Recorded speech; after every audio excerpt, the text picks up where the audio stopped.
Chautauqua Lake, the future is now. I'd like to introduce to you the panel that will be directing our conversation today. First of all, I'd like to introduce in the middle Jessie Fisher. She's the Director of the Greenway Programs and Projects at the Buffalo Niagara Riverkeeper, an urban planner with experience in both public and private practices. Ms. Fisher received her master's degree in urban design and planning from the University of Washington. While studying, she served as a neighborhood planning specialist for the Seattle Department of Neighborhoods. She's returned to Buffalo and took a position with Flynn Battaglia Architects, project manager of the Delaware Ashbury Church Adaptive Reuse Project, and co-directed the Reconsidering Concrete Atlantis project, which highlighted Buffalo's historic grain elevators. Also, as part of our panel, Mark Geis. Mark is the Deputy Director of Planning and Economic Development for Chautauqua County, and in his position, Mark is responsible for the day-to-day operations of the department, including managing other employees, directing department activities, and overseeing the county's comprehensive plan. He received his BS in environmental design from the State University of New York at Buffalo and received his master's degree in urban planning from the State University of New York at Buffalo. The panel moderator for this morning will be Adam Walters. He is partner at Phillips Lytle, LLP, and is the Land, Environment, and Energy Practice Group leader. Mr. Walters practices in the areas of environmental law and land use planning, focusing in particular on environmental impact review pursuant to the State Environmental Quality Review Act and the National Environmental Policy Act, and land use laws including zoning, site plan reviews, historic preservation law, and wetlands permitting. He currently serves on the board of directors to the Buffalo Economic Renaissance Corporation. I'd like to welcome Adam Walters to the podium to begin this session. Good morning, everyone. Pleasure to be here today. I'll keep my introductory remarks quickly. I think we've put together a great program for you. Greg Peterson from my Jamestown office called me a while back and said, "Hey, Adam, we're going to do a CLE this spring, and we'd really like to have you come talk about Chautauqua Lake and all the wonderful things going on." And, you know, it took me about 6 seconds to say, "You want me to talk about SEQR for an hour and a half? I'm happy to do that." That is what I do on pretty much a daily basis, and always interesting to me, not always interesting for the people who sit in the car with me or who share a house with me. I think my wife is pretty much done hearing about SEQR.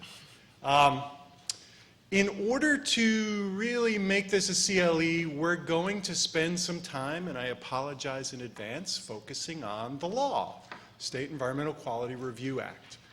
Before we get there, we're going to spend some time with kind of the lake itself, some of the issues that have historically been challenges in the health of the lake. And a few weeks ago, actually probably a little bit more than that, maybe a few months ago, serendipity knocked at my door. Jessie and I were guest speakers at a UB Law class on water pollution issues. And I heard her presentation and said, "Jessie, you have to come with me to Jamestown." And she relented after a little bit of pressure. So I think we really do have a great program for you today. And without further ado, I'm going to ask Mark Geis to come up, lay the foundation for our discussion today. And we are going to ask folks to hold questions until the end. We'll make some time for questions and answers, and should be a really good presentation. So thank you all for coming in this morning, and it's wonderful to be here. Thank you, Adam. I want to thank the Chautauqua Region Community Foundation and the other foundations. You know, As I listened to the prior presentation, where Mr. Miller had spoken about the foundations really wrapping their arms around crucial community needs, and that those needs changing over time, it really hit home for me that certainly Chautauqua Lake is a jewel, is of huge importance to this community in terms of its tax base, of the tourism dollars that come into this area. And unless you live under a rock, you know that weeds have been an issue in our lake for a long time. So I'd like to thank the Community Foundation, Chautauqua Region Community Foundation, the other foundations, the Robert H. Jackson Center, and all the other volunteers that made this possible. Again, I'm going to talk a little bit specifically about our submerged aquatic vegetation management plan. And I'm going to be quick, I promise. Jessie Fisher, again, she's going to talk about kind of watershed management issues in general, and Adam Walters is going to talk about SEQR. So I'm going to try to go through a whole lot of information in 10 minutes. And, I was talking to County Executive Greg Edwards before this, and if I can just even whet your appetite a little bit about some of the initiatives going on and where you can find that information, so that you can go and look and see all the things that are going on, then I think I've accomplished my goal. Okay, what is the Submerged Aquatic Vegetation Management Plan? My wife's sick of hearing the SAV, just like SEQR. The Submerged Aquatic Vegetation Management Plan is an in-lake plan to look at all of the available options for managing our weeds in the lake. That's looking at a full range of options, including biological, chemical, physical, and mechanical. And currently, really the only options available to us are mechanical, which is the weed harvesting. And so really by doing this plan, we want to open up our tool chest to all available options.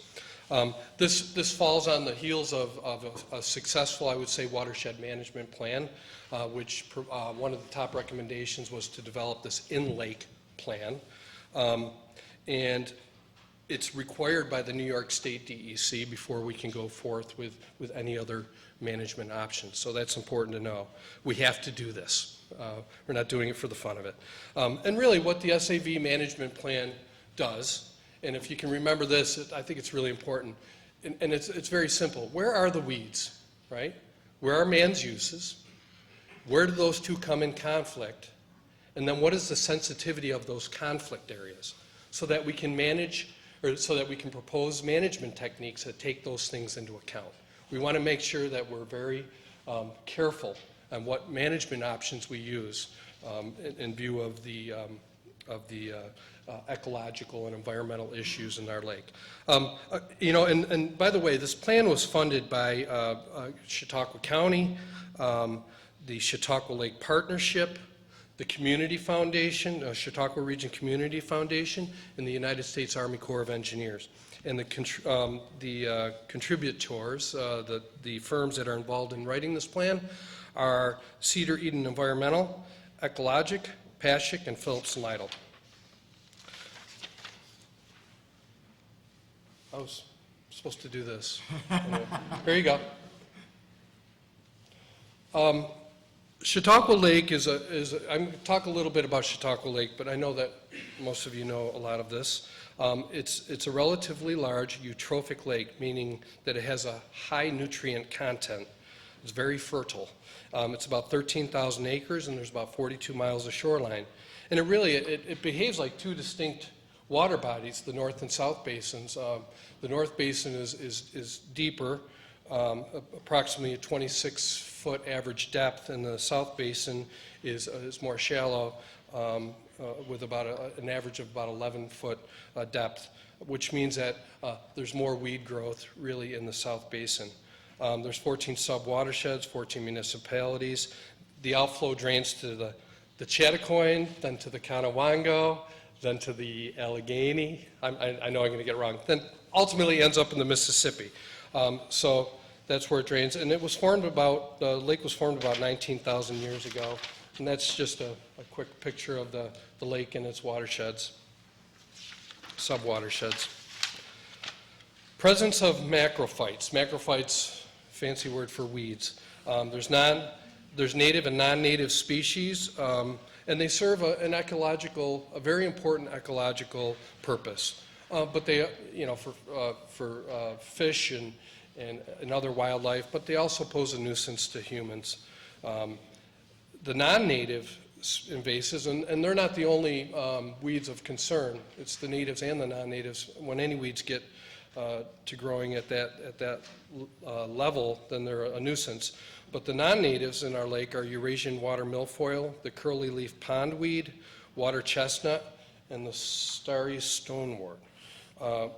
And the primary reason we have weeds is because of, and this goes back a long time, but originally deforestation, and then development, and then overdevelopment, the presence of impervious surfaces, so we have a lot of runoff, erosion, and then sedimentation that goes into the lake and feeds our weeds. And then, of course, the phosphors that come from agricultural runoff, from our wastewater treatment plants, from runoff on lawns, fertilizers, etc. So those two things really feed the weeds. It disrupts our recreational assets, aesthetics, our fisheries, our ecology, our economy, and it also threatens adjacent water bodies by threatening to carry these nuisance weeds to other water bodies. And I don't think I should go through all these, but here's some of the historic planning efforts that have been undertaken. And if you learn a little more about each one of these, you'll see that each one does have a purpose. It really led to where we are today, which is kind of the pinnacle of the furthest along that we've gotten in terms of being able to really go in and understand our lake and manage our lake. And these studies really led to this point. There's a 1970s benchmark studies by SUNY Fredonia and JCC that we're looking at that assess the environmental problems. And there's been an ongoing statewide lake assessment program since 1986 of volunteers that monitor the lake conditions. There's a 1981 EIS. There was a 1990 EIS for lake herbicide use. 2000, there was a State of the Lake report. 2007, there was water quality sampling done by Princeton Hydro. 2007, diagnosis and prioritization of erosion problems done by TVGA that looked at what was going on up in the watershed. 2007, SAV and macroinvertebrate monitoring, bug studies done by Bob Johnson, what is the effectiveness on bugs in controlling the weeds. In 2010, we did a watershed management plan with Bergman. Again, I mentioned that earlier, and that's where they recommended doing this SAV management plan as one of the recommendations, looking at in the lake.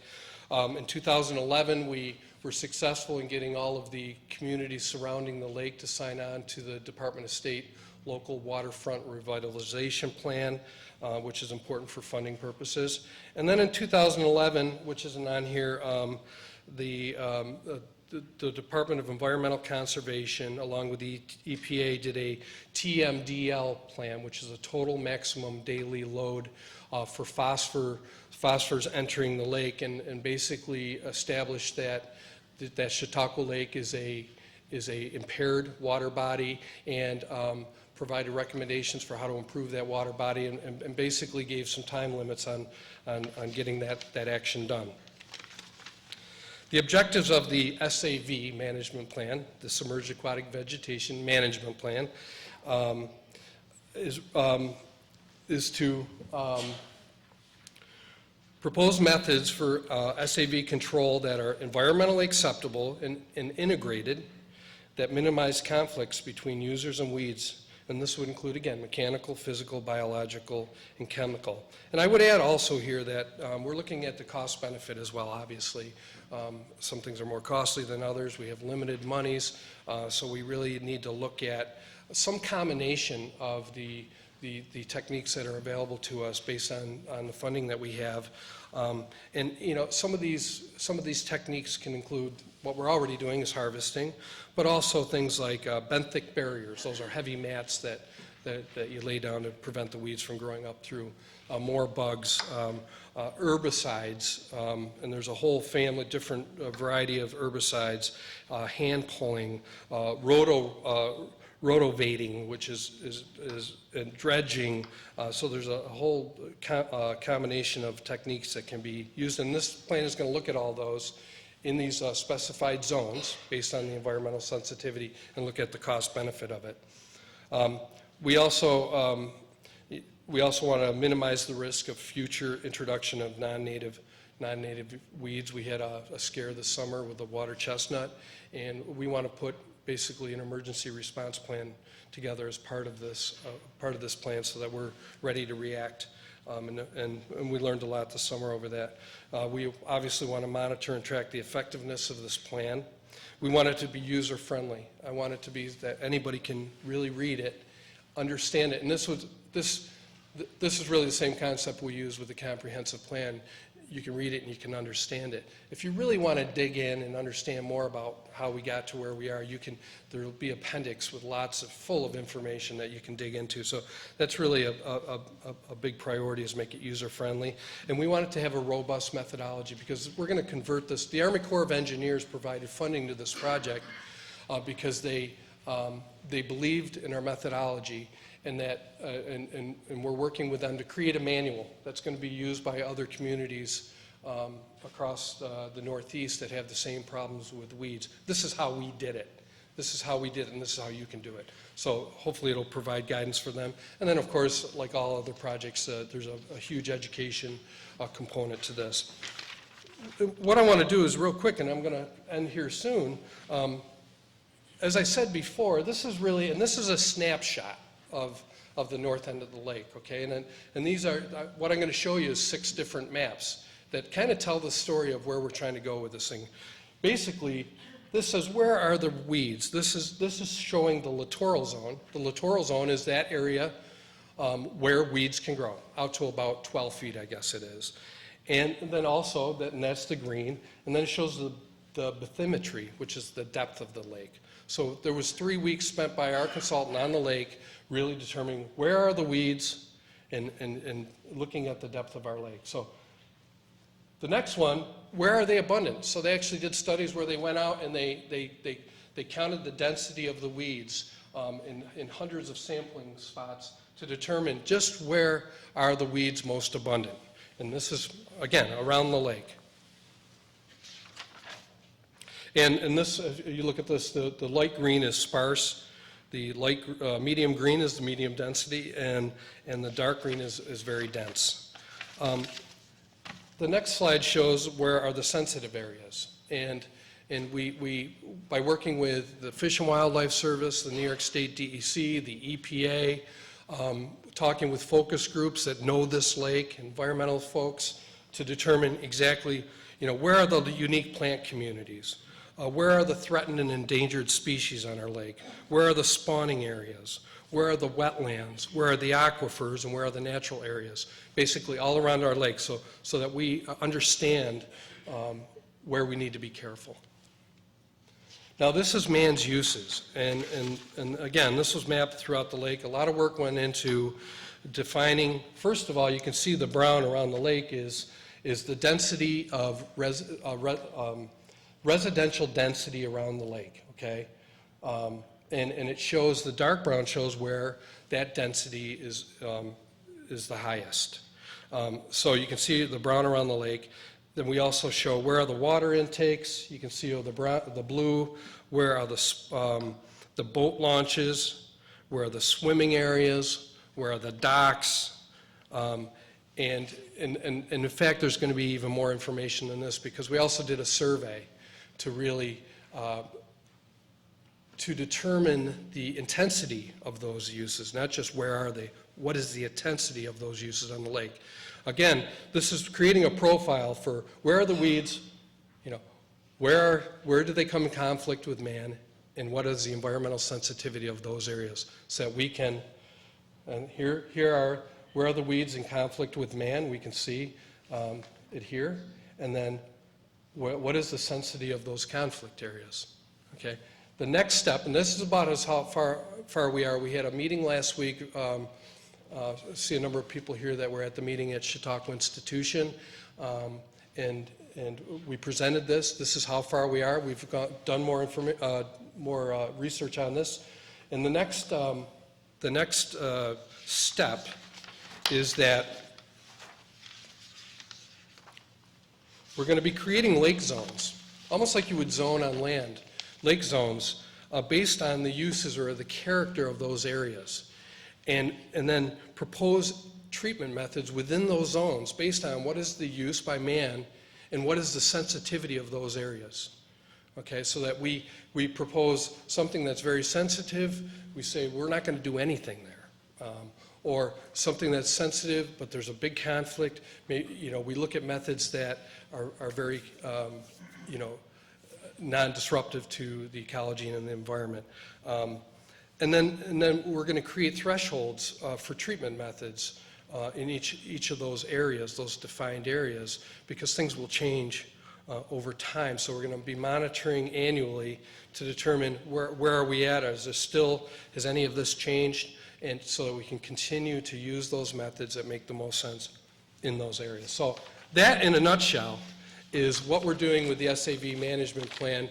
We have a whole bunch of other stuff going on too. We're in the process of creating a management group that is one entity that the Community Foundation is supporting, so that's clear that there's one entity that is helping to monitor and dictate what goes on in the lake.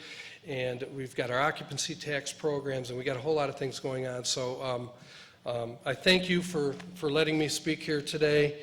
And I guess we're going to do some Q&A afterwards, and I would like to, without further ado, introduce Jenny Fisher, Director of Green Waste Programs and Project at Buffalo Niagara Riverkeeper. Thank you.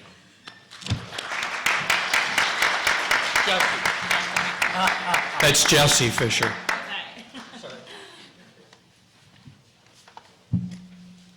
Good job.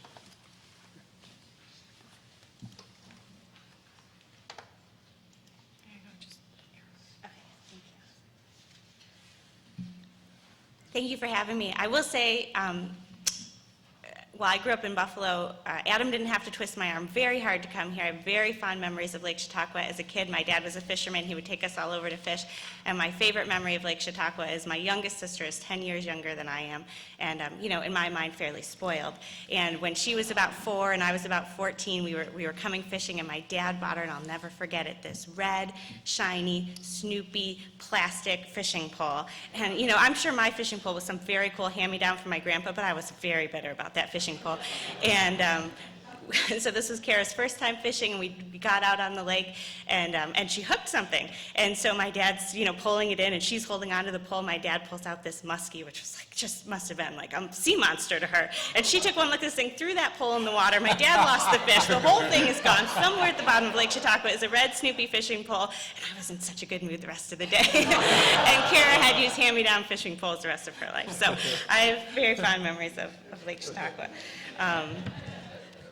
That being said, I'm not an expert. Buffalo Niagara Riverkeeper is a community-based organization. We are focused on the Buffalo and Niagara River watersheds, and then we tend to move out into the Lake Erie watershed. And as Mark mentioned, Lake Chautauqua is outside of that. But I think there's a lot of applicable lessons that we can learn and things that we can share from some of the work that we've been doing. So hopefully you can take what you can, and I'd be happy to answer questions.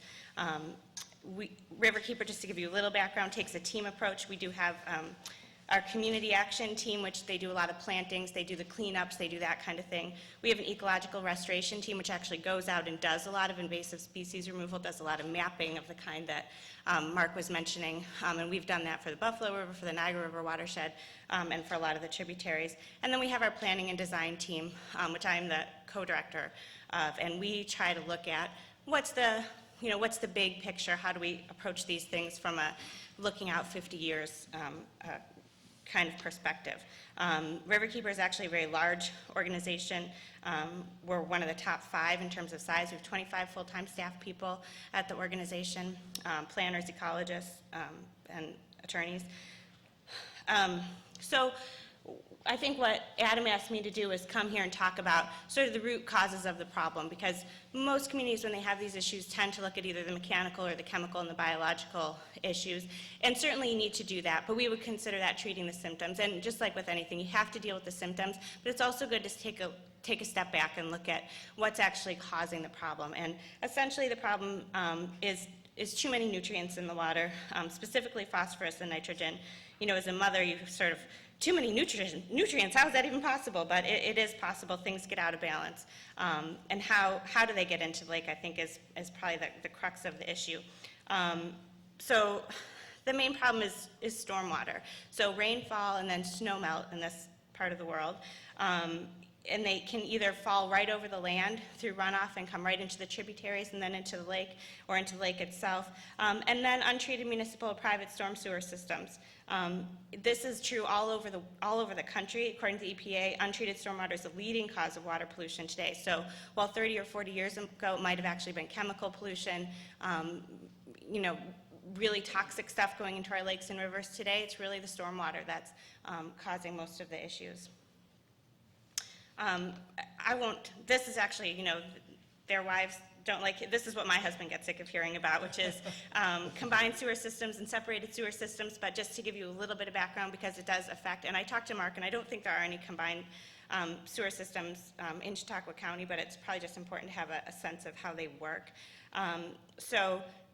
Typically with sewer systems, the combined sewer systems are what most older municipalities have, which is the storm drain from your home and the sewer grates and what comes out of sinks and toilets and that kind of sanitary waste all go into one pipe underground.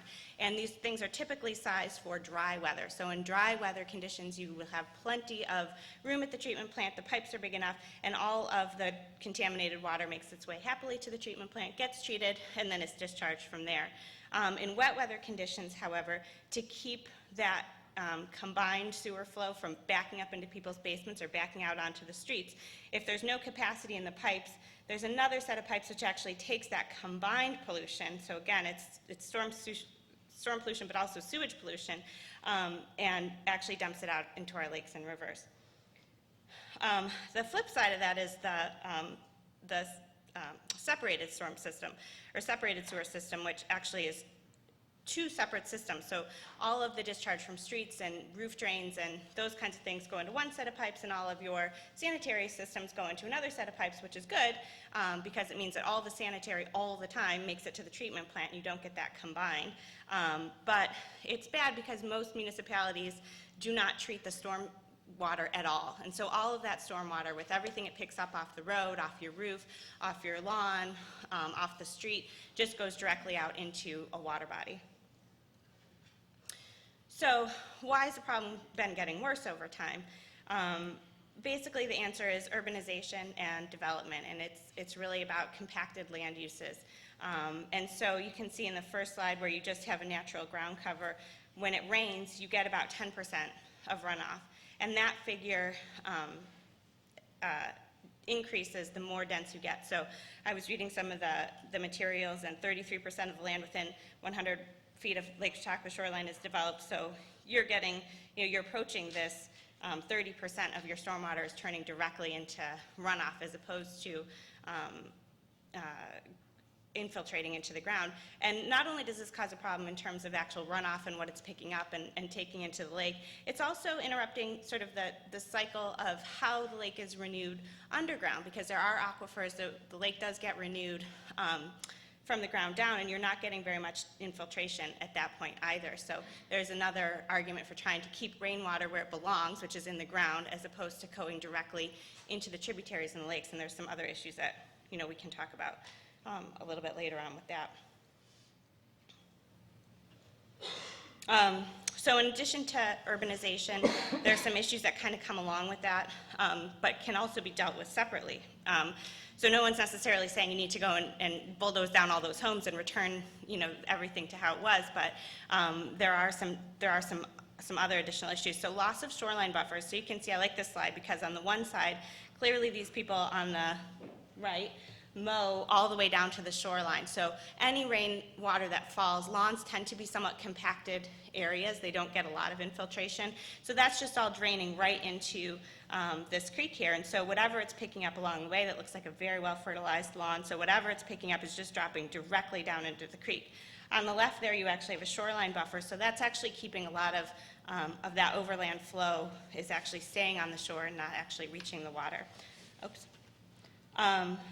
Increased in paved roads. So along with development, not only do you get the development itself, but you might take a road that was once a gravel road, which might have better infiltration, and now you're paving it because you've got 10 houses on it instead of 2 houses, that kind of thing.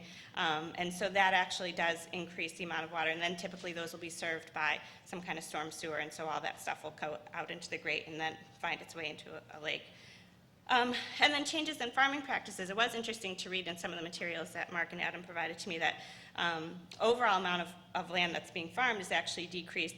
But the issue with farming is 2 things. Number one is just there's been a revolution in the last 50 years in terms of fertilizers and pesticides and how those are used in crops. And then the second piece is really maximizing land, so not leaving natural buffers, again, along streams that would have been there that would have captured, and especially when you have an area with such topography as this where it's not flat, where you are getting a lot of runoff, those can be really critical issues. So what is green infrastructure? And how does it relate to stormwater management? So this is what I spend a huge amount of my time on. And I was really struck by one of the lines in the watershed management plan that said, Mother Nature can no longer do its job. And I would just add a caveat to that says, without our help. Mother Nature can still do her job, but there are some things we need to do as we develop our own lives, and we can still live our own modern 21st century lives, but we can incorporate the natural cycle of the earth back into it a little bit better. And that's what green stormwater infrastructure attempts to do. So basically, you can do it at very large scales and very small scales, but it basically mimics the natural hydrological cycle. So again, it attempts to keep rainwater out of pipes and put it back in the ground, which is where it belongs, and let Mother Nature do her own filtering job. And also evapotranspiration, which is basically the process of trees and shrubs actually keeping that water, putting it back into the atmosphere as well. So in addition to just keeping it out and putting it in the ground, green infrastructure actually can treat a lot of the issues with polluted stormwater runoff. There's actually, the EPA says that most wastewater treatment plants will actually clean about 85% of total suspended solids, phosphorus, and nitrogen, but bioswale, the sort of natural way to do that, a rain garden, if you will, actually typically gets to between 91 and 97%. So Mother Nature's actually better at this than we are, so we should let her do it when we can. So this is an example of a rain garden and sort of the benefits that it can do. They trap oils and greases and suspended solids at the top. I forget to breathe, so then I run out of breath. So. I get very excited about this. There's actually microbes then in the ground that can actually, they actually transform those things through a number of natural processes, and they can really take care of a lot of pathogens, a lot of the oils and greases, and a lot of the phosphorus actually. And then the other thing that happens with runoff is you get what's called thermal pollution, which is another thing. It's why you get more weeds in the shallower, it's one of the reasons you get more weeds in the shallower ends of the lakes, is because the warmer the water is, the more it encourages that plant growth. And so when you have direct runoff, that water tends to be very warm, and it really changes a lot of the natural systems. And so if you are, again, filtering it through the ground, you really deal with that thermal pollution very well. And again, a lot of times we'll build in, if it's in a more urban setting, an overflow pipe so that if the system isn't working right, you're not backing up onto a sidewalk or into a street or into somebody's home. Again, you'd back up into the wastewater treatment plant. And then again, that also, by putting that water back in, it really does allow for that underground groundwater recharge, which is really critical to a lot of our lakes. So examples of green infrastructure practices. Residential downspout disconnection. So I think about 75% of residential parcels are served by municipal sewer systems. So that means that all your downspouts and things are going into the sewer system. And one of the easiest things you can do is just, and encourage people to just keep that water out of the system. So there's a couple different ways to see the rain barrel there on the right. For some people, that's a lot of commitment. So you can actually just do a downspout disconnection and steer that water away from the foundation of your home. And you can either do a rain garden or not, depending on, how much you like to garden. And there's some communities, the city of Portland has actually, you're not allowed anymore. They're completely have removed all of their residences from the stormwater system. So you are not allowed to have a connected downspout in Portland, Oregon anymore. And Toronto is moving in that direction. There's a lot of cities that are just saying we can handle this without doing that. That water does not need to come into our system. Naturalizing properties. So this is redoing, especially on steeper slopes, especially within that sort of critical 50 to 150 feet along streams and lakes, renaturalizing and trying to create those buffer areas where you might have just had lawn before. And again, you can do this in a way that doesn't obstruct views. You don't have to plant trees. There's a lot of lower grasses, shrubs, that kind of thing that actually even do a better job, and they won't obstruct views, and they'll still be really beautiful areas. I always like this picture. Reduction of fertilizer uses. A lot of people, and even if you don't want to say no fertilizer uses, a lot of people just don't follow the directions. They think more must be, if some is good, then more must be better, and you really don't need to. So again, it's more about following the instructions. And then as we talked about the riparian and the lakeside buffers, I like this one on the left because this is a farming community, but clearly they've left a big swath around their creek, which, again, modern farming practices does require some of these uses, but we can really keep a lot more of it out of the actual water. Rain gardens and bioswales, this is more for urban areas, built-up areas. These are actually an example. I don't know how many of you are familiar with Buffalo, but we've been working really closely with the Sewer Authority, who's launching a really large green infrastructure plan. And this is on Elmwood Avenue, so very dense area of the city, and these were just planted in the fall, so they don't look very good yet, but they will. So basically, this is collecting all of the rainwater runoff on Elmwood Avenue. This one block section in this demonstration project no longer goes into the drain. It goes into, these are actual gardens, so you can see on the right, that's a rainy day. It fills up with water, and within 24 hours, all of that water dissipates down, and again, it does not go into the pipes. It goes down into the ground. There's about 4 feet of gravel. Did he do it?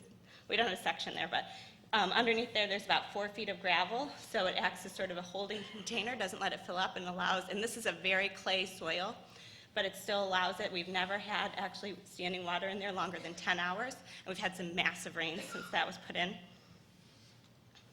We also did with the Buffalo Sewer Authority porous asphalt on a couple of streets in the same area. So again, very dense area. So this is, you can see a standard snowmelt kind of day on the right with the standard asphalt. This is the exact same day, and this is literally about 8 feet away on the street that we paved with the porous asphalt, and the water just gets sucked down underneath. So it essentially looks like a regular old asphalt street, but it looks like somebody forgot to put the sealer on the top. It's not so shiny. So the water actually percolates right down into the ground, and again, there's a gravel bed underneath which allows it to hold, and then just percolates right down into the groundwater. So none of that water is going anymore, either into Scajaquada Creek, which is the tributary right here, or to the wastewater treatment plant. And then best farming management practices. New York State actually has a number of programs that people are probably familiar with to really encourage people to really start thinking about their stewardship of the land from farming practices. So the other reason at Riverkeeper that we like the green infrastructure approach as opposed to what we call the gray infrastructure approach, which is basically, investing a lot of money into upgrades in wastewater treatment plants or investing in much bigger pipes underground, is you get additional benefits. So not only are you controlling things like phosphorus and nitrogen better, but you get erosion control. All those buffered areas really help with erosion control, which helps with the reduction in sedimentation and the problems that are associated with that. You get a reduction in other pollutants that come from these, especially the more urbanized areas, not just the phosphorus and nitrogen, but also really, as I showed in the earlier slide, does a good job with heavy metals, total suspended solids, oils and greases, pathogens, and thermal pollution. Air quality benefits, when you're planting more trees and more green space, it really does help with your air quality, especially in more urban areas. They're beautiful. It's just nice. It's a way to make an investment. So where you might have made an investment by going in and tearing up a street and putting a big pipe underground and then putting the street back together, you actually wind up with a beautiful garden or some beautiful planted areas instead. And then, especially when you're talking about some of the buffering areas, you get the potential to create new public spaces, including trails and paths. So when you're forcing public areas to be more buffered, you can also have a chance to get more people and get the public more engaged in that environment. Just because, you know, I was told this is lawyers, so I thought we should talk about the law. These are not crazy hippie ideas. They may have started out that way, but they actually are recognized by the New York State Stormwater Manual. These are all in there. They all have standard engineering practices associated with them. Most engineers and landscape architects are actually trained in these. They don't typically use them. So the one legal thing that we have to work on, and I don't know what the case is in Chautauqua County again, but some communities do, for instance, require residential hookup to the stormwater system. Niagara Falls, the city of Niagara Falls, actually does, so there's some work to be done on some of the local codes to allow these things. And so the challenge really still lies in reaching design professionals who don't always realize that this is a viable option in a lot of areas. Landowners, developers, and then training municipal permit officials, because there are actually cases where people do want to do this, and the barriers just sort of trying to get it permitted is more difficult in the area when they're just not used to it. So that's what we've been working on with a lot of communities as kind of a next step. So I think that's all I have to say. All right, thank you, and I will take questions at the end as well.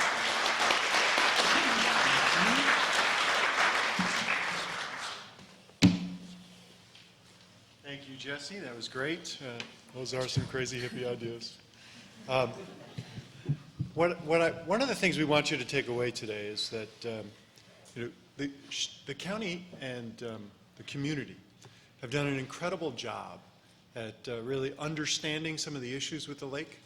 The watershed management plan, a lot of the issues that Jesse highlighted for you in terms of lake watershed management are already well underway. You've got a number of projects and programs going that are slowly starting to improve the health of the lake. We're also, with the SAV plan that Mark talked about, really starting to look at the lake itself. And so we're coming at things, I think, from both a high level and from a very specific on-the-ground level, which is really, this is a big problem. It's a big issue. It's going to require a lot of effort and a lot of work to get solutions. So you're going to need every tool in the toolbox, every quiver in the arrow, as they say, if we are going to make a difference in terms of the quality of the lake. Clearly, progress is being made, but one of the real challenges we've had, one of the roadblocks is State Environmental Quality Review Act. And you say, well, that's an environmental statute. How is that getting in the way of our management of the lake? Well, in some rather significant ways. So let me take just a moment to switch slides. I'm going to say don't save. In here, there we go. All right. Okay, so that was transition. Now, let's talk about the State Environmental Quality Review Act, or SEQR, and how it has really been an issue relative to the adoption and implementation of a lake management plan. Very basically said, the rule of SEQR, this is as adopted by the New York State Legislature. No state or local governmental agency may undertake, fund, or approve an action until the agency has performed an adequate environmental review. That is, in a nutshell, a roadblock to doing any type of management plan for the lake from an adoption perspective and an implementation perspective. Any state or local governmental agency. Most lake activities are funded or sponsored in some way by a governmental entity. That entity cannot undertake, fund, or approve anything until it's done an environmental review. I think Mark's chart earlier showed that the last environmental impact statement done on the lake was in 1990. What was that, 23 years ago. That's as long as I've practiced law. That's a long time. It's been a while. We didn't have computers back then, right? We didn't have, we had computers, but we didn't have home laptops. The level of sophistication, the level of information available, that was pre-internet, before Al Gore invented it. Remember that? The level of information that we now have available is incredible compared to where we were 23 years ago. So I believe it was somewhere around 8 or 9 years ago that one of the local entities that had been undertaking lake management issues for a long time applied for an herbicide permit, its annual herbicide permit from the DEC, and the DEC said, it's been a while since we've looked at these issues, no more permits. No more permits until you have an updated environmental impact statement. We need to re-look at things, we need to re-examine things. Things have changed over the last 15 years. We need to understand what are the environmental impacts of using herbicides in the lake.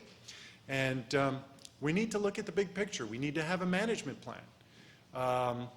As a result, over the last 8 or 10 years, the only in-lake activity that is authorized by New York is the mechanical. There were some existing permits. They continue to consent. The DEC continues to consent to issuing and approving mechanical means, but has been waiting for an updated environmental review for a long time. I think it's taken a while to get all the groups together to organize things, and there's really been some significant progress in the last few years, starting with the Watershed Management Plan, looking at the entire program, and then starting to focus specifically on the lake. So really was last year that the county had put out an RFP to do an SAV management plan for the lake. We looked at some of the issues that were required to be completed by the consultant as part of that SAV plan and said, those really fit well into the requirements for an environmental impact statement. There's a real opportunity here to roll those two processes together. And at the same time we develop an SAV management plan, let's go through an environmental impact statement. Let's avoid the catch-22 of having a plan that can't be adopted or implemented because we haven't done SEQR, and we can't do SEQR because we don't have a plan. We're kind of going to run those simultaneously. And the beauty of that approach is that when you're looking at the environmental impacts, you're going to modify the plan to reduce impacts. So by working at them together, you really come out with a, let's call it a hippie-friendly, holistic approach to management of the lake. And should be a really, really good thing. But again, this is a CLE, so let's talk about the law. That's the basic rule for why we need a SEQR review before we can adopt and implement a management plan. The way SEQR works, you do your environmental review. If you may is the key word, not will, may have a significant adverse environmental impact, an environmental impact statement must be prepared.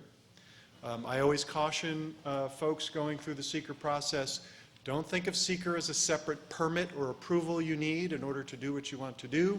It really is connected with any governmental action that needs to be taken. So you don't just go, a lot of out-of-state developers will come in and say, I need my SEQR permit. It's not a separate permit. It really is integral to the process for issuing the permits and approvals you need. In this case, for the adoption by the county of a lake management plan. Always good to think about the legislative purposes. What was the legislature trying to do when it adopted SEQR? I'm going to use the term hippie-friendly a lot because this really is, I love that term. This really is a very hippie-friendly statute, right? Adopted in 1975, New York wanted to encourage harmony between humans and the environment. Come on. That is pure hippie, right? Prevent, eliminate damage to the environment. Enhance human and community resources, enrich our understanding of ecological systems, and enrich our understanding of resources important to the people of the state. I think it's safe to say we understand the importance of Chautauqua Lake. We also need to understand when we're talking about SEQR what the courts have said.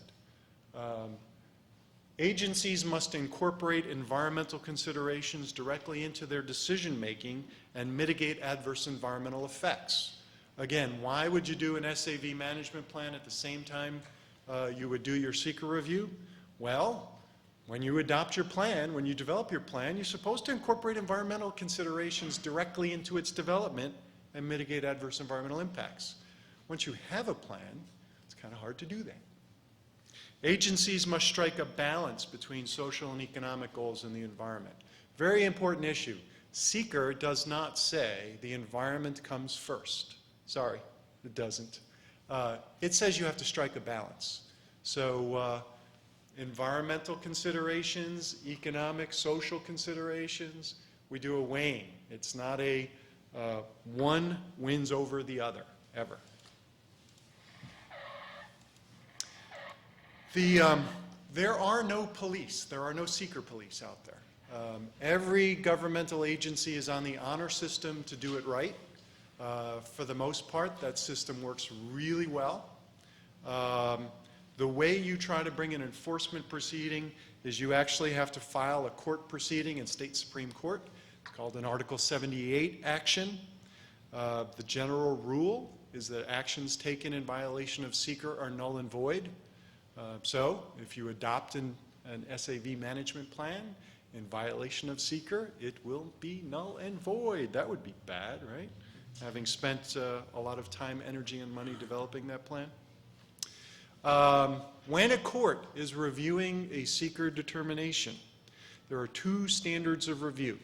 I've done a lot of SEQR litigation over the years. Every time your project gets sued or your action gets sued, the other side will say, procedural noncompliance, Your Honor. Strict compliance is required with SEQR's procedural requirements. And every substantive claim will be framed as a procedural claim. Guess what? The courts see through that pretty quickly. Don't do it. The standard of review for substantive decision-making, my balancing, social and economic versus environment. I'm the decision maker. I'm entitled to deference. It's a reasonableness standard. In order to have a court say that that was improper, my balancing, my determinations, you really have to show that I was irrational in how I came about my decision making. Very high standard of review, very difficult challenge to meet. Knock on wood, I probably had at least 2 projects challenged a year over the last 14 years, and I have yet to lose a SEQR defense case. The reason for that is not because I'm such a wonderful attorney, though I wish it were. No, the reason for that is because the standard of review is so favorable. It's all about building a record, showing the court the decision maker really thought about the issues. My most recent case was something I did for the Peace Bridge Authority in Buffalo. They wanted to knock some houses down. Some preservationists did not think that was a good idea, challenged the SEQR review. But you know, when you walk into court with a 9-inch stack of paperwork to demonstrate that you really thought long and hard about the environmental impacts, it's very hard for a petitioner to get a court to come to a different decision to change the outcome of the process. So SEQR works in a number of instances, but it's very hard to challenge. So strict procedural compliance is the rule with SEQR's process, and what the courts have said is it's a means of injecting environmental considerations into decision making. Court of Appeals has said that it ensures that agencies will err on the side of meticulous care, right? Because the court is a governmental agency and they know how agencies think. We need to encourage meticulous care. Anything less is an incentive to cut corners. On the substantive compliance side, as I've said, if an agency has given due consideration to relevant environmental impacts and it's reached its decision in a reasonable fashion and has provided a reasoned elaboration for its decision, courts won't second guess. The reasonableness of the agency's action always depends on the circumstances, but the general rule is they're entitled to deference. If they're not irrational, they're good. The process is an Article 78 proceeding in state Supreme Court. It's Article 78 of the CPLR. Short statute of limitations. If you're going to challenge a project on SEQR grounds, you need to get to court quickly. 4 months is the statute of limitations as a default. 30 days if you're challenging a planning board or zoning board of appeals. In order to figure out when SEQR applies, I've probably done this presentation, I don't know, maybe 100 times. Every time someone is shocked to learn that SEQR applies to governmental agencies taking action. SEQR applies to governmental agencies taking action. So the first question you always have is there an agency taking an action? You got to figure that out. Well, where do you start? Start with what is an agency? This is a very, very detailed definition. This is what it says in the statute. An agency is a state or local agency. That's helpful. But there's more. A state agency is any state, department, agency, board, public benefit corporation, public authority, or commission. And a local agency is any local agency, board, authority, district, commission, or governing body, including any city or county or other political subdivision of the state. So when we're trying to figure these things out, if you think you've got a state agency or a local agency, the best thing to do is go to the enabling legislation, the legislation that created the entity. In the second paragraph, right after purpose, it will say, so-and-so is a public benefit corporation of the state of New York, or so-and-so is a public authority or a commission, or for IDAs, local IDAs, they're local agencies. In their enabling legislation, they say they are a political subdivision of the state. So it's usually not hard to figure out. Indian nations, not governmental agencies. Railroads, not governmental agencies. Utilities, heavily regulated, but not governmental agencies. Water districts, governmental agencies. Actions. Seems like it should be pretty straightforward to figure this one out. Turns out it's not. Actions include projects or physical activities, such as construction or other activities that may affect the environment. So if you're moving dirt, you got an action. That's pretty straightforward, right? But in order to trigger SEQR applicability, they have to be directly undertaken by an agency, involve funding by an agency, or require new or modified approvals from an agency or agencies. So, one of the interesting issues, sometimes you don't need any governmental approvals. Peak, French Creek. French Creek has no zoning code. So, you go to build a building, you need a building permit. You don't need a governmental approval. You don't need a discretionary approval. No SEQR review. What else is an action? Actions include planning and policy-making activities that may affect the environment and which commit an agency to a definite course of future decision-making. It also includes the adoption of rules, regulations, and procedures, including local laws, codes, ordinances, executive orders, and resolutions that may affect the environment. The key there is when a governmental agency decides to do something that may affect the environment, you have triggered SEQR. You have an action. Several years ago, I had a case where a client came knocking on the door and said, we're really opposed to the establishment of a Seneca Nation casino in the town of Chautauqua. And, we want to file a lawsuit. And being a SEQR lawyer, I said, well, maybe we got a SEQR claim. Well, let me think about that. Do we have a governmental agency taking an action? In order to establish gambling under federal legislation, each nation needs to enter into a compact, an agreement, with the state. So in New York, the governor had to sign an agreement with the Seneca Nation in order to authorize gambling.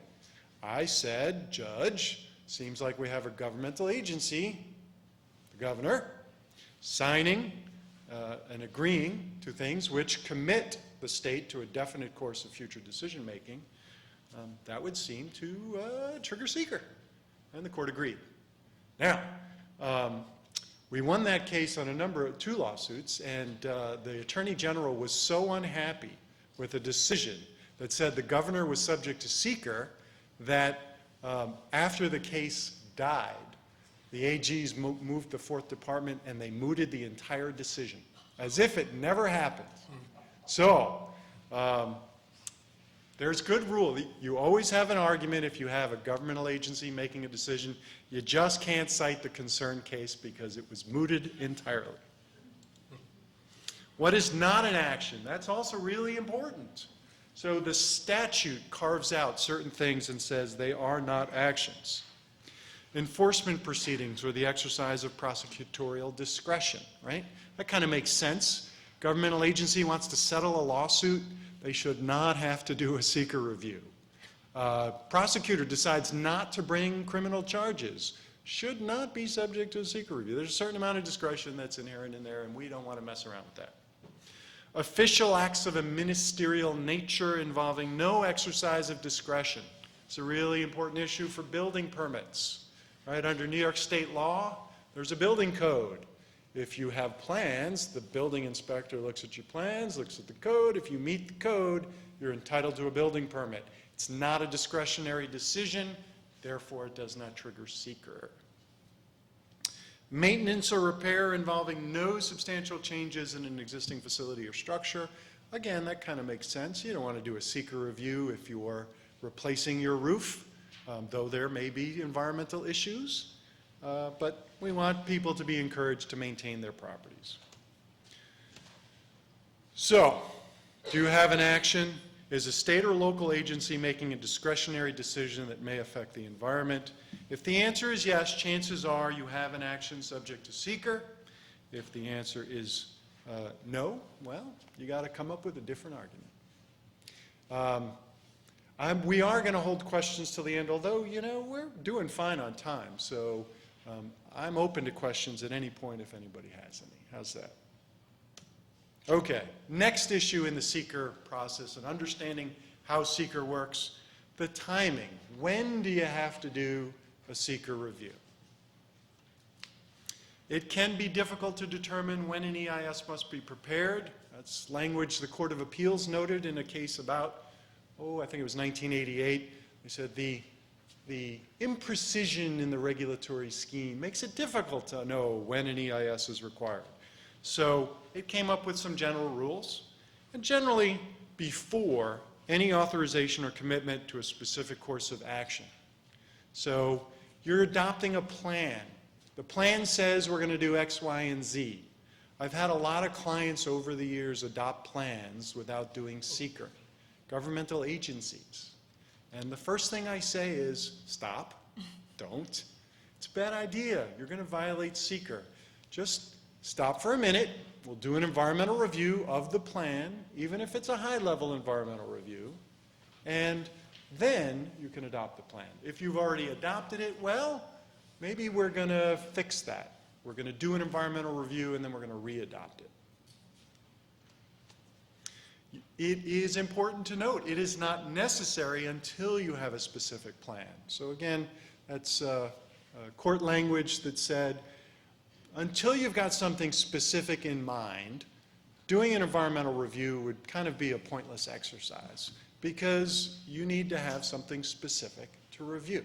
So we often have a catch-22 in SEQR cases. Developer or governmental agency knocks on your door and says, hey, I got this great concept. I'd like to do this project, but I really haven't figured out what the details are yet. Impossible to do a good environmental review until you have a specific plan that we can analyze.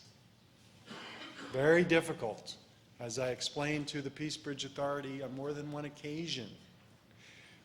Hard to look at the visual impacts of a new 300-foot bridge until we have a kind of design of what it looks like. Right? You just can't figure it out until you know exactly what you do. So, really important issue. A lot of projects struggle with when is it time to go and do we have enough specifics. There's another concept really important when you're looking at the front end and figuring out what kind of review you're going to do, and that's the issue of segmentation. Segmentation is a dirty word, though I've been working awful hard for the last 15 years to clean it up, make it respectable. It is a dirty word, but it doesn't have to be.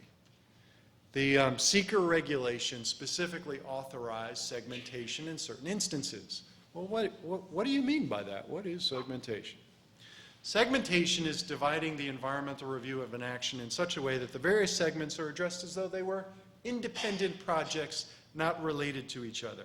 The classic example is the highway project. You're going to build 15 miles of highway, and you look at each segment in half-mile segments, and you say, well, that half-mile segment's not going to have any significant adverse environmental impacts.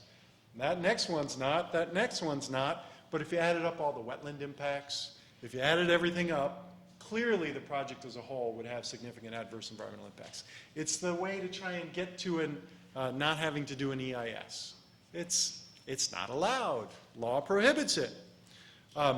It gets a little more tricky when you're talking about phased projects. I am a developer. I own 300 acres. I've got a project. I want to do development on 10% of that. I go knock on the municipal official's door. I explain what I want to do. They say, oh, you know, we got to be concerned about segmentation. You own all that land. You have to come up with a plan for the development of the whole thing. I've had that happen on more than one occasion. And then the developer spends a lot of time, energy, money, comes up with a plan for the whole thing. And the municipality sort of freaks out and says, wait a minute, you want to do all that? Well, not today. And only if market conditions are right, and some of this stuff may not happen for 30 years. Well, that's not segmentation. It's perfectly appropriate to say, you know, I have no specific plans for the rest of the 90% of the parcels, so we're not going to do anything. We're just going to focus on the front-end development. Why, again, we make you look at the whole thing, and sometimes it's taken a little too far, but what the regulations say is that you shall consider reasonably related long-term, short-term, direct, indirect, and cumulative impacts, including other actions not related to you, which are included in any long-range plan that are likely to be undertaken as a result thereof, or that are dependent thereon. In the case law, we have kind of two types of segmentation. We have affirmative segmentation, and we have what I would call accidental segmentation. General rule is accidental segmentation is bad. Bad idea. Affirmative, 9 out of 10 times is fine. Works out well. What do I mean by accidental? The court says you should have looked at other components of your phase project or other projects that were going on at the same time, but you really didn't look at it all, and so we don't have an assessment of the cumulative environmental impacts. The courts in those instances will perform what we call a de novo review, means they get to look at the first case. There's no deference to any decision maker. The court will decide, based on the DEC segmentation factors, whether two projects should have been looked at simultaneously. Those factors are set out in the DEC handbook. There are a number of them, 8 altogether, and they are purpose, timing, location, cumulative impacts, ownership, part of an identifiable overall plan, do the projects have independent utility, and future commitment. Think about residential development. You have 2 separate projects owned by 2 separate developers happening across the street from each other. They're residential. Purpose is the same under our DEC factors test. They're both for residential. Timing is the same. They're going to both happen about the same time. Location is the same. All right, we're starting to get to a point where maybe we need to look at these together.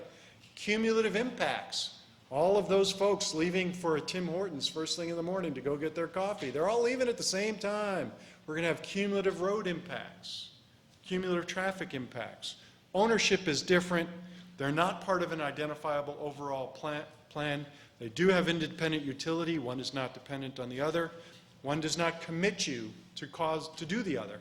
It's kind of a borderline case.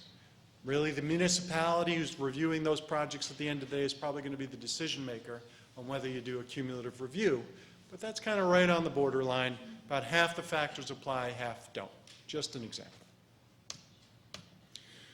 Then we have what is not accidental segmentation, but affirmative segmentation.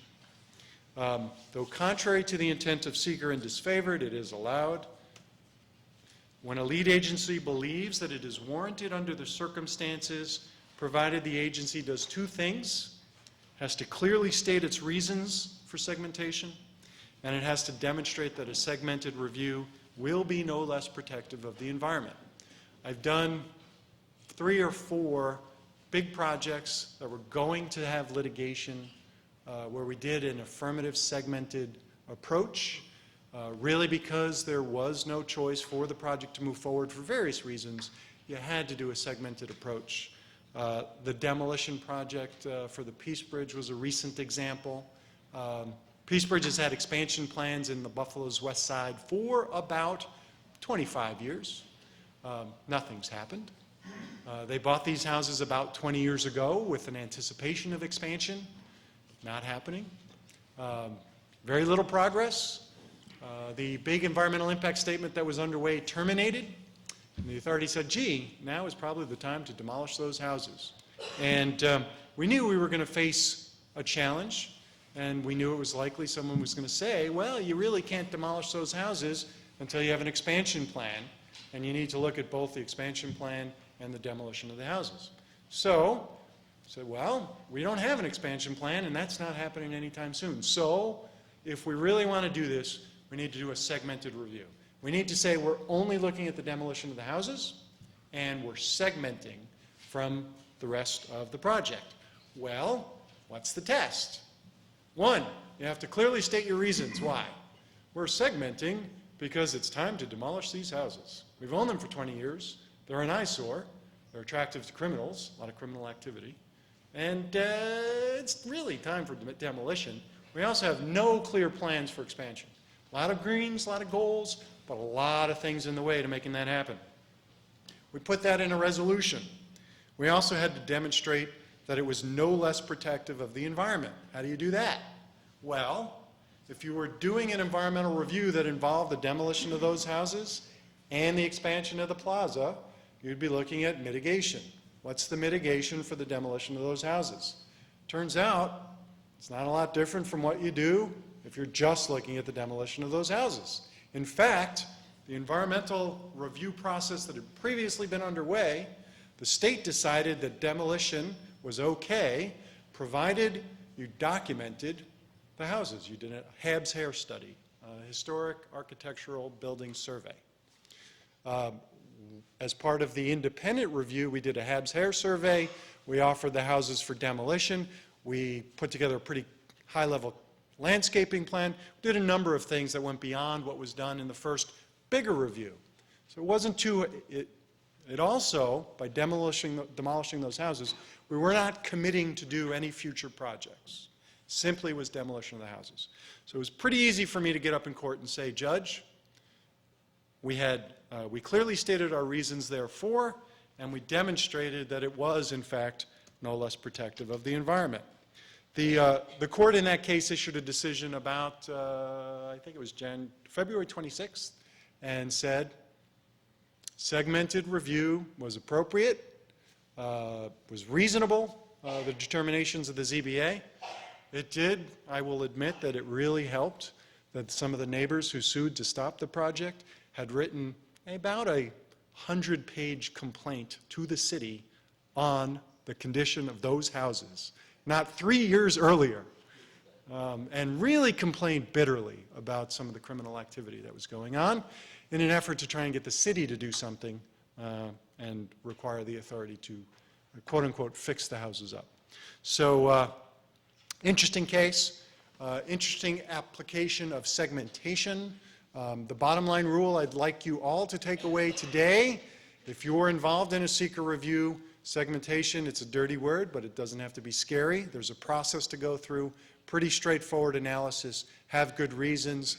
The most important thing to remember is that the standard of review, if a lead agency actually makes affirmative segmentation findings, is again reasonableness, right? We're talking about the substantive standard of review. And so, as long as the decision making, as long as the finding is not irrational, the decision shall be upheld. Okay? I was going to talk about the Zagata case, which was the first big segmentation case. The DEC was the one that did the segmented review on this. They had a solid waste transfer station, and they had a burn that waste to energy facility. The burn the waste to energy facility was going to take at least 5 years to get approved with environmental permits and air permits from EPA. So they decided to segment and just do the transfer station first, come back later and do an environmental review for the waste to energy facility, and the court said that was perfectly fine, really laid out the test for segmentation, and main thing to remember is reasonableness is the standard of review. So it is a violation of SEQR to define a project too narrowly when determining what is the action, but segmentation is allowed provided you meet the two-part test. Okay? As a general rule, what I say is whatever you do, make it clear for the record. In SEQR, if you want to defend your decision, it's all about being clear for the record what was done and why. Any questions on segmentation? Well, again, maybe we'll hold questions till the end. The next part of the SEQR process, right? We've kind of figured out if we have an agency taking an action. We've figured out the timing of our review. When do you have to do it? We've looked at the segmentation issues, so we've specifically decided, okay, this is how we're going to frame up the action. We have a definition. We have a specific project. Now what? That's just the beginning. Now we get into the good stuff. First thing we have to do is make a determination of significance. The place we start on the determination of significance is classifying the action. It can either be one of three things: type 1, type 2, or unlisted. What does that mean? Type 1 actions are more likely to have a significant adverse environmental impact. The SEQR regulations include a list of specific activities which are type 1. So it's right in the regulations. There's a list. Things like the adoption of changes to zoning regulations that will affect more than 25 acres. Things like non-residential development projects that will result in a physical alteration of more than 10 acres. Okay? They're bigger projects. They're more likely to have a significant adverse environmental impact. So the starting point for the environmental review is a little higher. It's just a higher threshold, if you will. Type 2 actions. Actions which are not subject to SEQR. They're so small, we don't have to do anything. Don't have to do a memo to the file. Courts have said if it's type 2, lead agency has to do nothing, absolutely nothing. So, what are some of these type 2 things? Replacement, rehabilitation, or reconstruction of a structure or facility in kind on the same site. That one has caused a lot of confusion. Why? Well, remember that list of things that were excluded from the definition of an action? One of them was replacement or rehabilitation of a structure. So the DEC, in its infinite wisdom, apologies if anybody works at the DEC or is married to anybody who works at the DEC. In its infinite wisdom, it put this issue on the type 2 list. So it's statutorily excluded from the definition of an action, yet it's a type 2 action. That has caused a lot of confusion with the courts, right? Because the general rule is, if it's a type 2 action, nothing to do. However, we have a line of cases. Remember that casino case I talked about? Wanting to find some action, the governor signing the compact with the Seneca Nation?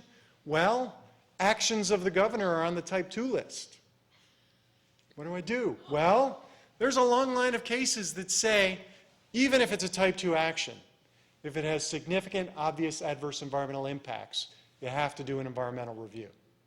So, establishing a casino would seem to me to have some significant, obvious adverse environmental impacts. In this case, I think that casino in Chautauqua was going to be on a landfill next to, in a wetland.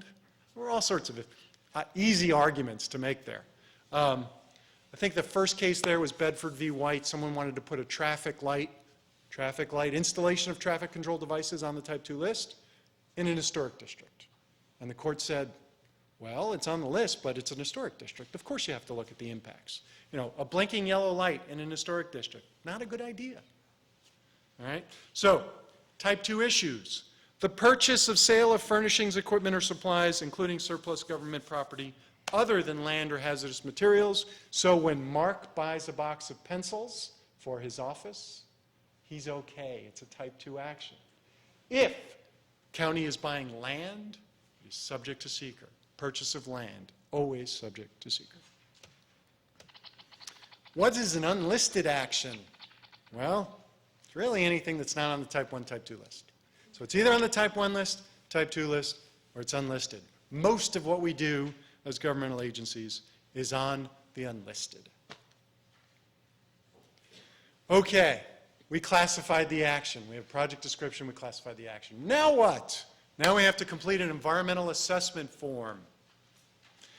There are 2 versions of the form. They were both created by the DEC. There's the short form, which you can use for unlisted actions, okay? I almost never use the short form. It's a 1-pager, right? It's pretty simple to fill out. It has 6 questions. However, the whole point of doing a SEQR review, from a defense perspective, is being able to show the court that you thought about the issues. You're not thinking about a lot with a short form. You're just not. I think the most controversial question is the action subject to some public controversy? Yeah, maybe. I don't know. Not a lot of detail on this on the short form. So we typically will use what's known as the full form. It's 11 pages long, has a lot of questions, a lot of detailed environmental information about your project. I almost always require a long form. Unless it's really straightforward and simple, we're going to use a long form.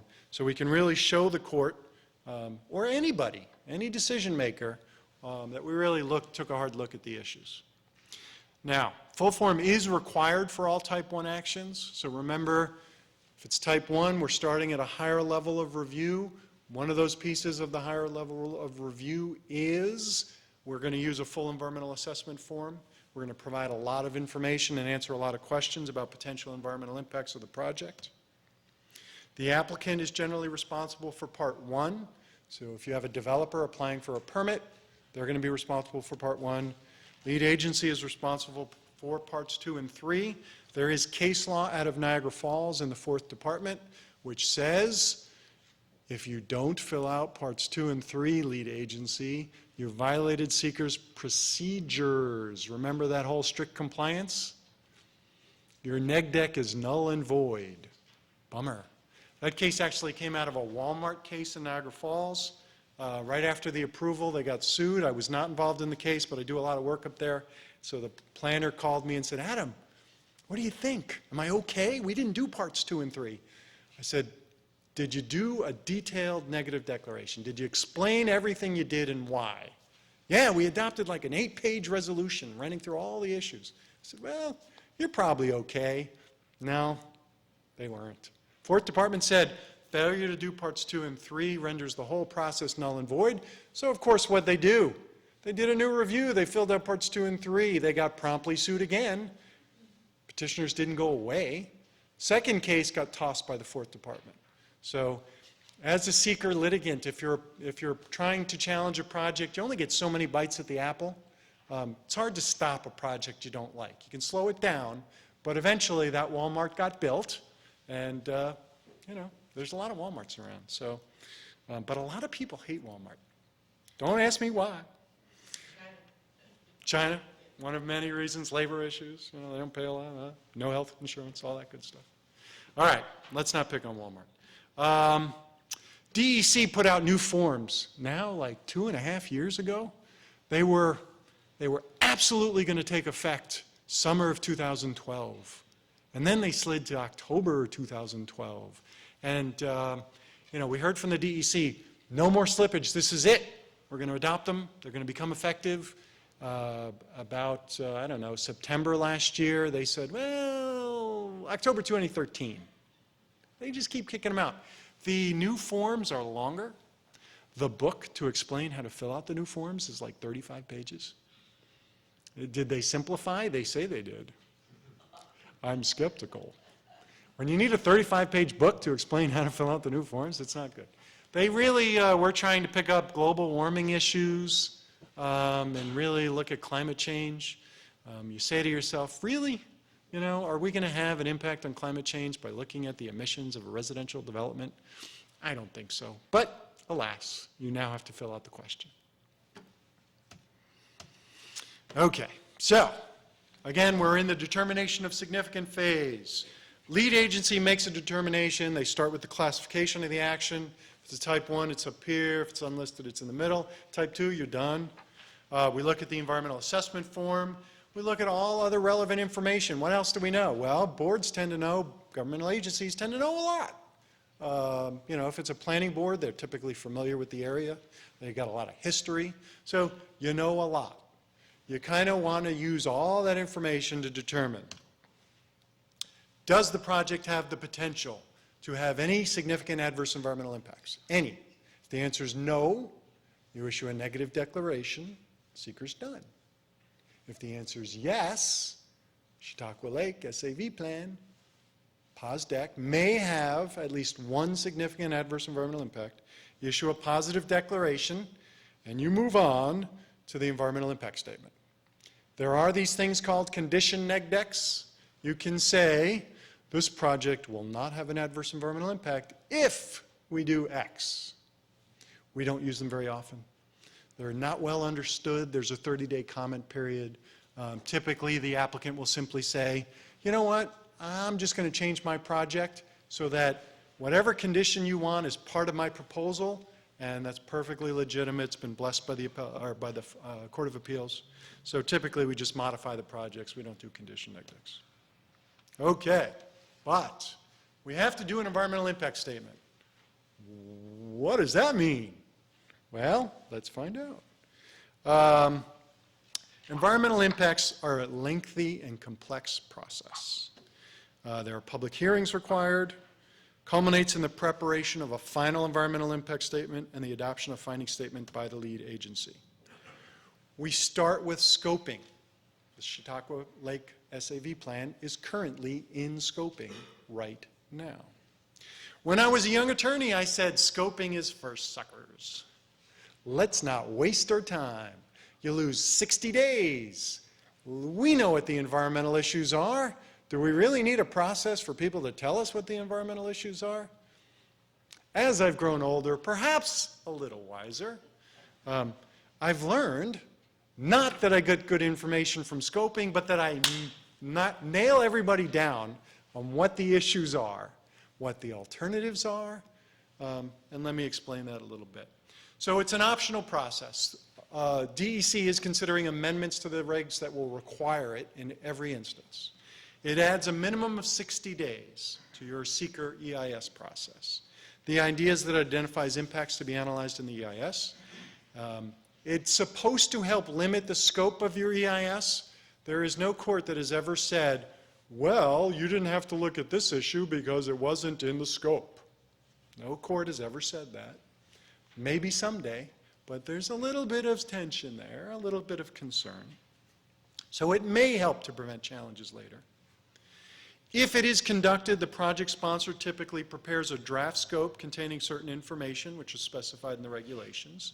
Things like a project description, a preliminary identification of impacts, adverse impacts. Usually you can lift that from your POSDEC. Preliminary identification of mitigation measures. Can't tell you how many times I've been involved in an EIS process and the lazy attorney for the project sponsor says, TBD. TBD is not acceptable. To be determined. TBD. No. Use your brain, sit down for an hour and come up with some potential mitigation measures. Spot them on the front end. We also identify alternatives that we're going to look at in the EIS. This is the real value of scoping. It puts everybody on notice on the front end what alternatives you're going to look at in the EIS. Very helpful, so everybody knows what the playing field is for the environmental review in terms of alternatives. You will get a constant stream of comments through every EIS saying you ought to think about something else. You only have to look at reasonable alternatives, and you only need to do so in a reasonable amount. My general rule is every EIS should have 3 alternatives, what you want to do, 2 others, plus the no-build action. So you have 4 alternatives altogether. You want to do a development. How do you come up with alternatives? Well, it's not that hard, it turns out. Double the development. That's called the high-density alternative. Half the development. That's called the low-density alternative. You now have 3 alternatives plus no build. It's not rocket science, but a lot of folks struggle with it. Okay, so we made it through scoping. We said, here are the things we're going to look at, here are the alternatives, here's the preliminary mitigation measures. What's next? Now we have to draft the draft environmental impact statement, the DEIS. What is it? Well, it's a report which highlights and discusses the potential significant adverse environmental impacts associated with the action. That seems pretty straightforward. The DEIS must include a long list of things. These come straight out of the regulations. I tend to use these as my table of contents for my EIS. First, you need a concise description of the proposed action. Again, one of the benefits of doing scoping. Instead of doing a 2-sentence description during the scoping process, we put the full project description that will be in the environmental impact statement. That way, when you get to the environmental impact statement, there are no surprises. In fact, by putting it in scoping, you already get it out there once for public comment, you'll get some feedback, maybe you make some slight changes in the final scope, but by the time you get to the DEIS, you've got a very well fleshed out description that has been publicly vetted. You also get to lift it from one document and stick it in the other. You're now well on your way on drafting your environmental impact statement. You have a project description. You also have to include a concise description of the environmental setting. When I looked at the RFP that the county was doing for the SAV management plan, one of the required deliverables was a very detailed description of the lake, how it's used, where the conflicts are, where the water intakes are. Wonderful, concise environmental description of the environmental setting. Wow, so you mean I don't have to do anything on my EIS for putting that together because I'm just going to lift it from the SAV plan. Beautiful. Moving on. We need an evaluation of the potential significant adverse environmental impacts, reflecting the severity of the impacts and the reasonable likelihood of their occurrence. This is the heart of the environmental impact statement. You say, impacts to land. Impacts to land are X. Impacts to water. What are your impacts to water? Well, we're going to manage SAV. We're going to do it by different ways. There are going to be impacts to water. We have scientists to tell us what they are, not rocket science. Easy to figure out, put it all in a concise place. The idea here is one-stop shopping to look at the issues and understand what the environmental impacts are. You also have to include a description of mitigation measures. There will always be mitigation measures. If you do not have them, you have a failure of the imagination. Not acceptable. A description and evaluation of reasonable alternatives. Again, high density, low density, perfectly acceptable, not hard to come up with. One important issue is the rules say considering the objectives and capabilities of the project sponsor.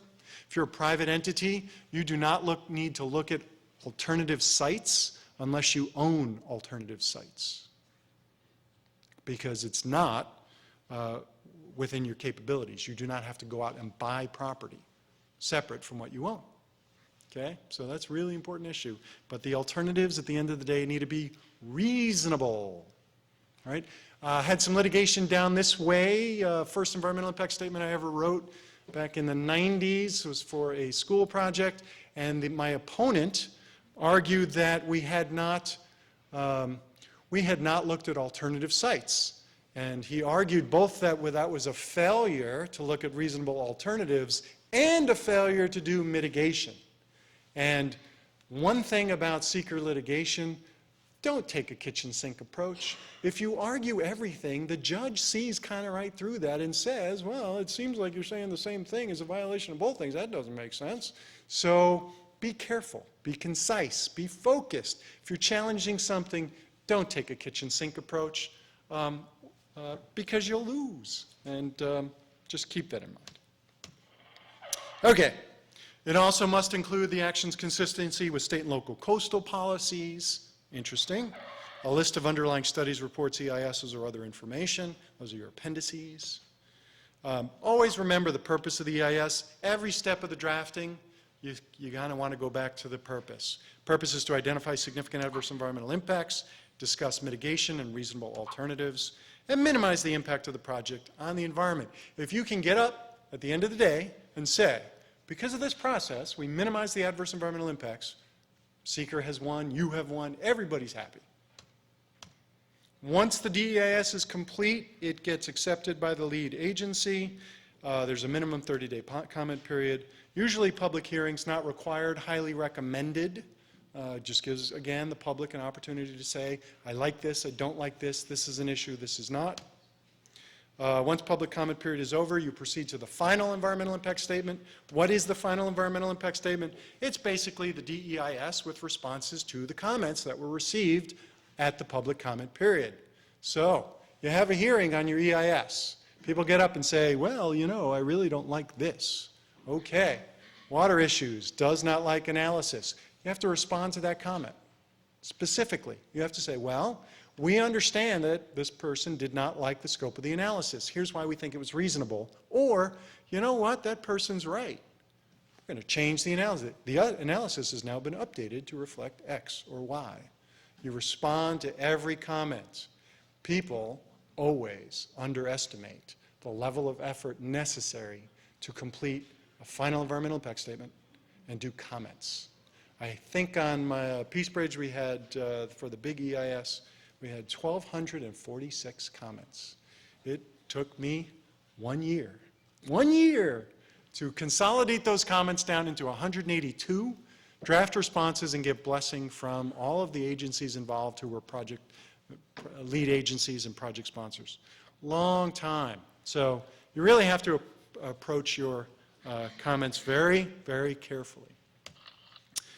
Responses are usually prepared by a project applicant where there is one. If it's a governmental agency, they prepare. The FEIS is issued by the lead agency.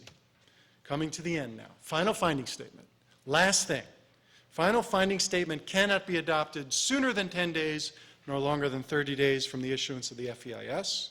It must certify, this is the whole point of the SEQR review, consistent with social, economic, and other essential considerations. The action selected is one that avoids or minimizes adverse environmental impacts to the maximum extent practicable. I had to look up practicable the first time I read that. It does not mean practical. It means capable of being achieved. It's a pretty high standard. However, because it's a substantive decision under SEQR, as long as it's not irrational, you're fine. You're fine. That really is the SEQR process in a nutshell. You now know more about SEQR than most people in this state. That also brings to a conclusion, right on the money, we're 2 minutes over, our presentation on Chautauqua Lake, the Future is Now. However, we shall make times for questions and answers, and with that, perhaps we'll just open it up, and I'll stand up here and be the moderator, because that's my job. Questions? Yes? Actually, I have a question for Jesse on that porous road composition. Have you had any experience with how long it's held up and how it compares with regular asphalt in terms of cost and effectiveness? Yep. Well, not me personally so much, but this is actually technology was developed and tested a lot at the University of New Hampshire, so under cold weather conditions, so we feel generally good about that. Standard asphalt street, the typical warranty will be between 8 and 10 years, so it's not really expected to last more than 10 years, although you know, some of us would say that our roads don't get paved quite as much as we might like them to be. It seems to hold up slightly longer. They give the same baseline. They'll still say 8 to 10 years is generally what a contractor will give you on it. But because of the freeze-thaw cycle, so where you get potholes a lot of times is because you get a crack, so then you get water that gets in. When it freezes, it pushes up. A car goes over it, and that's what makes a pothole. You don't get the same freeze-thaw cycle with porous asphalt because the water can just come back up when it needs to. You know, the ice, it doesn't have, it's got that porosity. And also the water is just being taken away, so it's not sitting there the same way. So the experience has generally been that it's slightly longer. No contractor is going to give you that. But the experience is that it holds up slightly better. At the moment, the cost to do it is about 3 times higher. And the reason for that is not because there's anything special about it. The reason is that we don't use enough of it. So the way that asphalt is made is it's made in big batches. In order to make the porous asphalt, there's basically a binder that's not put in, so they have to stop. They have to empty their big container, clean it, and then make your batch. So one of the things we're doing with the sewer authority, for instance, in Buffalo, is hoping that by committing to doing a certain number of roads, that we can bring that cost way, way down. So it is a higher cost at the moment. We think that it will show higher benefits in other ways. If you're a municipality, you have to kind of look at the totality of your investment. So if you don't have to then put in new sewer lines under a street, if you look at it, it might make financial sense. Also, the Environmental Facilities Corporation of New York State is investing in some of this, so there is some opportunity to not bear the full brunt of it yourself as a municipality. In the sewer authority, for instance, in that case, we wrote a joint grant with them, and about a third of the project cost was covered by New York State. Other questions? Yes, sir. Given the fertilizer runoff is a big problem with the lake, are there safe fertilizers that we could use more of, that even if they run off wouldn't cause the problem? Good question. Anybody have an answer to that? I will tell you that based on my own investigation and what I do in my own yard, and Jesse made me buy rain barrels not too long ago.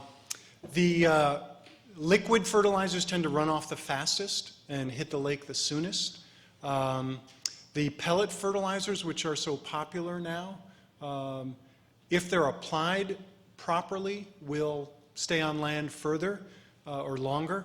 Unfortunately, the way current farming practices tend to work, and there was a New York Times article on this about 2 months ago on Lake Erie and Toledo. It just gets spread during winter months when there's no cover on the land, and as it snows and rains, it runs right off, so a lot of it's not staying on the farm. Same thing with your lawns. If it's properly applied, it should stay longer. There's also organic fertilizers, which really are less chemicals, and they also take a lot longer to break down. They're generally animal meal and things like that. And so they'll sit on your property for a couple of weeks before they start to break down, and that can be a better way to keep fertilizer on site. At least that's my experience. But certainly something, if we don't know the answer, something we should figure out for the health of this lake. A lot of unanswered questions. Yes, sir. The Cadmus Group report on the TMDL for the Chautauqua drainage area showed that about 2%, or more than 2%, of the phosphate reaching the lake was from lawn fertilizers in residential areas. Okay, so fairly low amount. National level perception doesn't appear to apply to Lake Chautauqua, so that by eliminating phosphate from lawn fertilizers, as was done by law, they've addressed 2% of the phosphate problem in the lake. Right. The other 98% remains. Right. There's no question it's a complex issue, which is why so many lakes, not just Chautauqua Lake, have high phosphorus levels. But we'll come at it one step at a time, because it's really all you can do. Other questions? Yes, sir. How much, in general, does the SEQR process add to the cost of a major project? I don't know, a house in subdivision of 100 homes. Yeah, all right, good question. How much does SEQR add to the cost of development? There is no question it does add a cost. There are different ways to approach it, obviously, with cost savings in mind. If you're doing an environmental impact statement, you can expect to spend 6 figures, no question, easily, if not more, between consultants and lawyers, et cetera. However, you can also use the SEQR process to maximize the likelihood that your project gets approved. So saving money and losing the project, not a great way to save money. And the key with using SEQR to help your project move forward is to use it to bring agencies to the table, so that if there are concerns and issues, you flesh them out on the front end. So I recently joined a project where prior council had done the environmental impact statement, and they did a fine job. The environmental impact statement's a great document. However, They didn't use the process to engage the governmental agencies involved in the project. They just sent them documents, and when the time periods ran, they moved forward. Well, first meeting with the DEC and the Corps of Engineers on the wetland impacts. Corps says, I don't think this project is permittable. What? 4 years into it, well into the seven figures in terms of development dollars in the ground. And the Corps of Engineers doesn't think the project is permittable. You got big problems. So SEQR, while it can be an expense, if it's done well, it will help you make sure your project gets approved. It also does actually have some value. I've never been through the process and not come out the far side with reduced environmental impacts. You're always going to do something else that you might not have otherwise done. So it's a balancing act. But good news is everybody in New York State's on the same level playing field. I was gonna say, New York State becomes much more expensive to do anything. Indeed. We don't go to Texas, we don't have that problem. Do what you want down there. Well, that's true, for the most part. But you got to carry a gun. Yes. Entity's going to be the lead agency for the EIS for the SABMP. The county. Who's preparing it and what's the timeline? Good question. Mark, you want to? Yeah, the county is the lead agent for the seeker for the SAV management plan was the question. Philip Slidell is the legal entity that is assisting us in developing that, and it will conclude when the SAV management plan is completed. So we're thinking that's of around 4 to 6 months out. Does that sound about right? I think that's right. So you're in the process of scoping. Scoping identifies all of those things we talked about that are required in the scope. But really, the next step is to have a draft of the SAV plan so that you can do an analysis of the environmental impacts of that plan. And that's really, I think you are right. I think based on everything we're seeing, it's about 6 months away from finishing gathering all the data and kind of analyzing those conflicting uses and developing appropriate methodologies, et cetera. So probably fall for issuance of a DEIS, which will push you into likely winter for the F. Findings early 2014, maybe? Yes, sir. Hypothetical, suppose you have a zone that's been established for recreational boating, and that would say that you may need some herbicides. When will the first drop of that herbicide be put into the lake? Good question. I think the answer is a whole lot of it depends. A lot of things have to happen before the DEC will issue any herbicide permits. So ultimately, the DEC has to issue a permit to put any herbicides in the lake. You got to have an environmental impact statement done. You need a final SAV plan. We need finding statements issued, making this certification right there consistent with social, economic, and others. And blah, blah. So until all of that's done and permits are issued, we're not there. Plus the funding. Who's going to Funding. pay for it? Money? Too? Grandfathering it in, is that enough? There is no grandfather. So again, DEC about 10 years ago said, you know, it's been too many years since we did an environmental impact statement. No more herbicide permits. Is there a question back yet? I have a question. Do you have an opinion of whether the institution would be considered a quasi-governmental entity and subject to this, since it has a lot of governmental functions ceded to it, such as architectural review, zoning, and the sewage treatment plant, which directly impacts on the lake? Good. Sort of sui generis, but I just wondered if you had an opinion as to whether that would be considered over the threshold of a Governmental entity. I have never looked at this issue. My understanding is the Institute is a not-for-profit entity. Is that, anybody know if that's correct? Yep. Generally speaking, not-for-profits are not subject to SEQR. But certain decisions, again, at the end of the day, the governmental agency has to approve certain functions. You can't get permits without. So they may be more appropriate as a project sponsor, but some governmental agency has to make a decision at every step of the way. So if you're upgrading, say they manage a sewage corp, right? We have private sewage corps in New York. At some point, the DEC needs to issue an approval. That process will be subject to SEQR for the DEC role, not for the institute role. But that's just off the top of my head and without having looked at any of the requirements for that entity or its founding documents, which is really where you need to go.